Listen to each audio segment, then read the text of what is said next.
Good day, dear ladies and gentlemen. It is pleasure to greet you all once again on behalf of our Board of Directors and Senior Management. We begin by thanking all of you for having spare time in joining us here today to discuss our third quarter ending for the financial year 2021. As with respect to our business strategy, we believe that worst is behind us and we shall be showcasing better growth and improved financials every quarter-on-quarter basis. There has been robust growth in profitability on the quarter-on-quarter basis and stable growth revenues on quarter-on-quarter basis on the COVID and lockdown situation normalizes, and the company has leveraged technology and process automation initiatives which has resulted into enhanced profitability. The company's return to normalcy on the business front has been progressing well with month-on-month improvement in the sales. However, normalization to pre-COVID levels shall take another quarter. Outlet revenues have been impacted as only our key essential services like banking, ATM, mobile recharge and telemedicine services have been fully operational. However, other key services like assistant online shopping, online pharmacy have recently become operational. Travel services and logistics have been significantly impacted because on the on-ground field level delivery challenges and travel services being closed due to the lockdown situation. This makes us one of a very few companies globally who have been operational during a lockdown and providing key emergency and essential services to the citizens in the most environment-friendly manner at the remotest part of the country, whereby serving unserved and underserved part of the country. At the same time, health of our franchisee and customer is important to us, and all of our Vakrangi Kendras maintaining complete safety protocols and also maintaining proper hygiene at the outlets. Further, our company has been successfully in benchmarking our performance on a wide range of industry-specific economic, environmental, governance and social criteria that are relevant to the growing focus on business sustainability and financially relevant to the corporate success. Global recognition reflects company's commitment to further enhance its corporate governance and transparency standards. Company has achieved global recognition across various platforms for its superior ESG performance and long-term business sustainability. I am pleased to share that today we have been included in the Sustainability Yearbook 2021. We are extremely proud to share that Vakrangi is now recognized and included in 2021 Bloomberg Gender Equality Index. This recognition reflects our commitment to gender equality and transparency. Also, Vakrangi has been globally ranked number 1 in the Sustainalytics ESG risk rating ranking out of the 668 companies assessed in the software and service industry across worldwide. Further, we have received recognition through CDP as well as S&P Global, where we have been ranked 13 on overall global S&P ranking as well as ranked 19 on corporate governance standards. Our business strategy has been mapped with the sustainability initiatives along with the United Nations Sustainable Development Goals. The goals are a blueprint to achieve a better tomorrow. We believe our brand awareness and store awareness has increased significantly during this period of COVID-19 pandemic as our Kendra have been open and are providing key essential services in their neighborhoods, due to which we believe we shall emerge as the store of choice for our customers for all our essential needs. Further now, as the situation improves, we expect our services to normalize over the next few months and business growth momentum to improve and better going forward. Due to our enhanced visibility during the lockdown period and aggressive marketing campaign done over the last 6 to 9 months, the company has received an overwhelming response on the same and has received huge number of new inquiries for next-gen Vakrangi franchisee model. Further, under Pradhan Mantri Mudra Yojana, the banks have started to extend finance to micro enterprises which are in the business of manufacturing, trading and services sector in rural, urban and metro areas. We have a partnership arrangement with the Union Bank of India to provide a loan facility for Pan-India next-gen Vakrangi Kendra franchisees. The bank is now offering a special product for our franchisees under Union Mudra scheme. The loan covered under Mudra schemes are collateral-free loans. This is a huge boost to our potential franchisees, thereby easing the onboarding process for our potential franchisees. Further, with respect to further visibility on number of next-gen outlets, I would like to share that we have received 120,000 plus inquiries. Therefore, we have a clear visibility of reaching 25,000 operational next-gen outlets over the next 12 months. Commenting on the operational performance, Vakangi Kendra network throughput has crossed more than $1.5 billion, that is 10,600 crore in the December quarter, which was impacted due to COVID situation. Currently, we are at the annualized run rate of $5.8 billion throughput. Our total number of transactions crossed 34 million, that is 3.4 crore transactions on a quarterly basis. It is very heartening to see that performance of these outlets are still maturing and growing.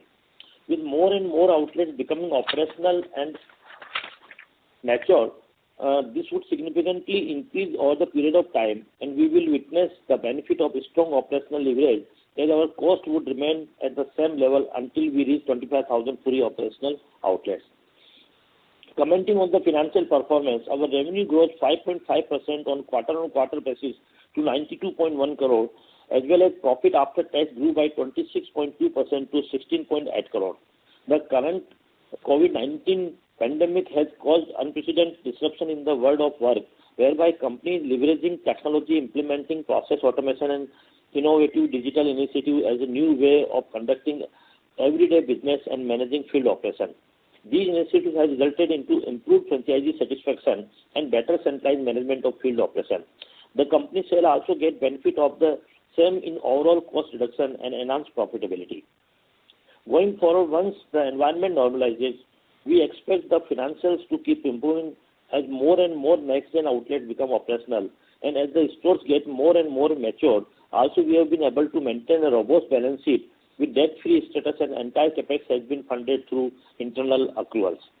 Going forward, we shall witness growth on three paths, which is increase in number of outlets, activation of all services across outlets, and then maturity of the services over the period of time.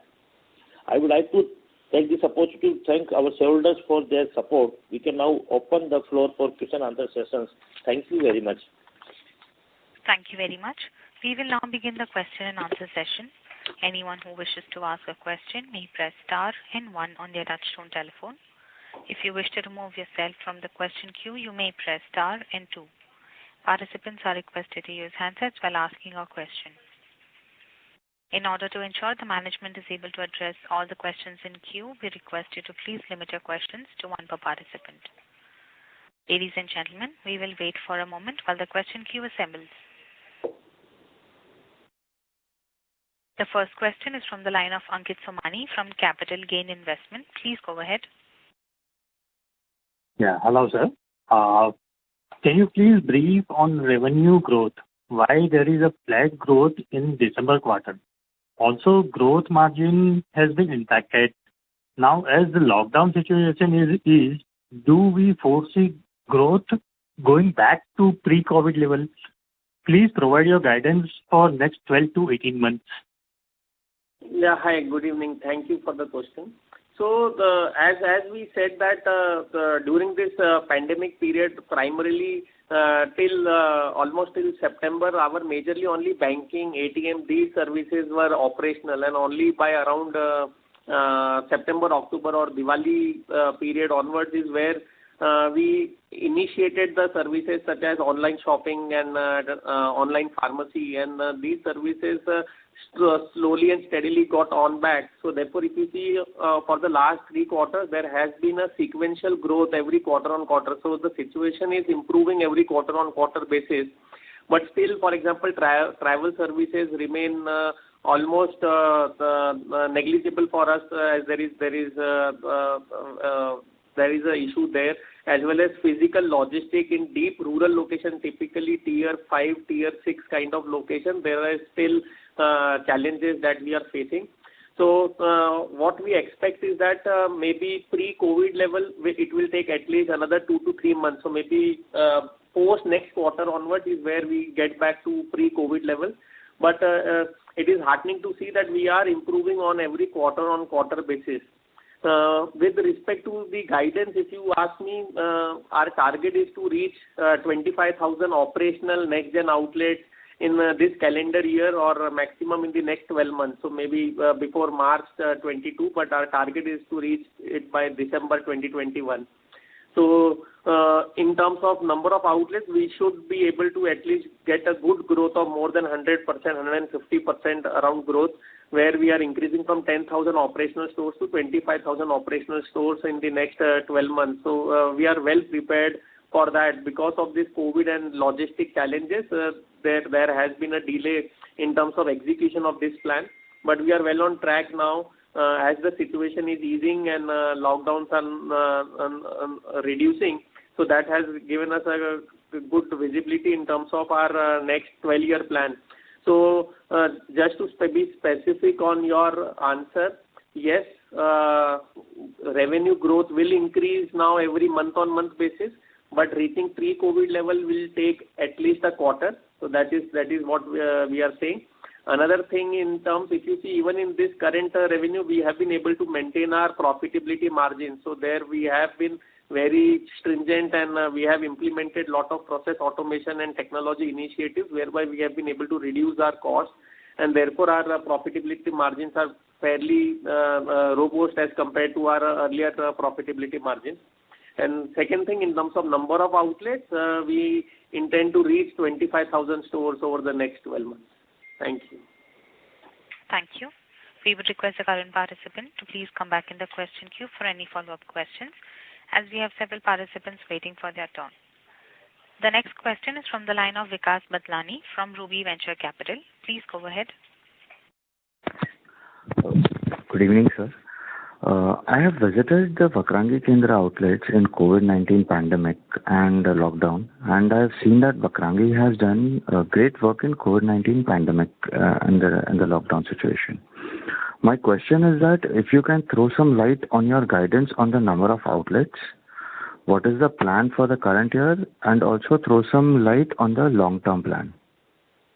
So, Mr. Vikas, as I just said that our current outlook on terms of number of outlets is to reach 25,000 operational next-gen Kendras over the next 12 months. So from currently where we are at 10,000 plus operational stores, we intend to reach 25,000 operational stores. And on a longer term perspective, if you ask us, we have a plan to reach around 75,000 operational next-gen exclusive branded stores over the next 4 to 5 years. So currently we are focusing on reaching the near-term target, which is the 25,000 operational next-gen exclusive branded stores. The long-term target is to reach around 75,000 stores over the next 4 to 5 years. Thank you. Thank you. Thank you. The next question is from the line of Sonal Desai, an individual investor. Please go ahead. Hello. Good evening. Is there any update on the data side, and when can we expect the same? Can you? Hi, good evening. So because of this COVID, there has been delay in terms of our realization of our debtors receivables. So we expect these receivables to be realized over this calendar year, that is over the next 9 to 12 months. That is what we expect. Okay, thank you. Thank you. The next question is from the line of Sunil Paul from Crescent Invest. Please go ahead. Sir, there is a reduction in employee benefit expenses. Can you please explain the same? Yes, good evening. So, as I said, we have implemented a fair amount of technology, and we have implemented a lot of digital initiatives and process automation. So currently, for example, we are having a complete module in place where we are doing a direct VC video conference meetings with the franchisees directly from the central office through our relationship managers, through our business heads.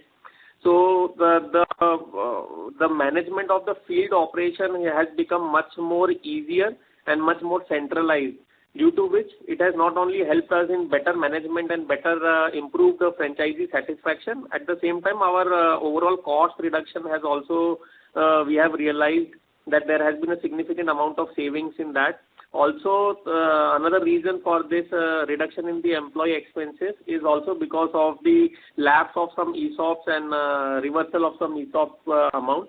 So that is another reason, but major thing is that implementation of this digital initiative and automation initiative, whereby field operation is much more managed now at the centralized level, due to which there has been some reduction in terms of employee expenses.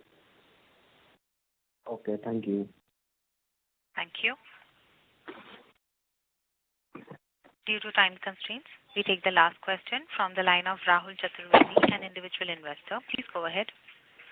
Yeah, my question is from the business perspective, what has been major impact of the COVID-19 pandemic? And it means any key positive or any key negative that you would like to highlight?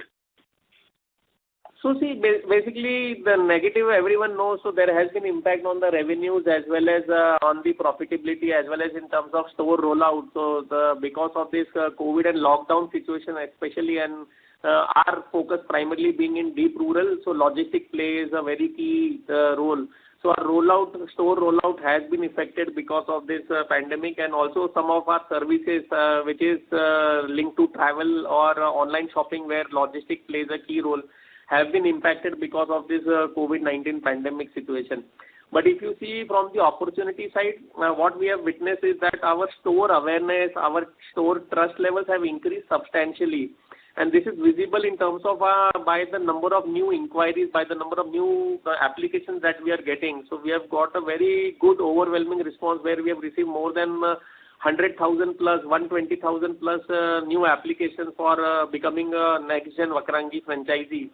So that gives us a lot of encouragement and shows a lot of promise for us that the business trust and awareness has increased substantially, because we were the only stores operating and providing very key essential services like banking and ATM in deep rural, even where the bank branches were shut by afternoon 1 p.m., 2 p.m. Our stores were open till 7 p.m. to 9 p.m.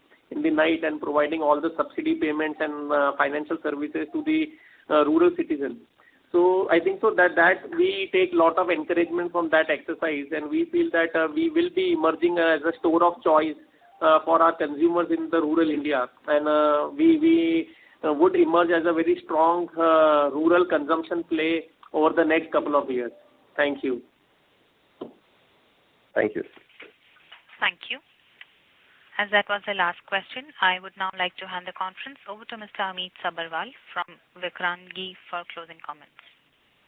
Thank you everyone for taking time out and attending our Q3 FY21 conference call. In case of any further queries or any details, please feel free to get in touch with us, and our email details are available on the website. So please feel free to contact us. Thank you.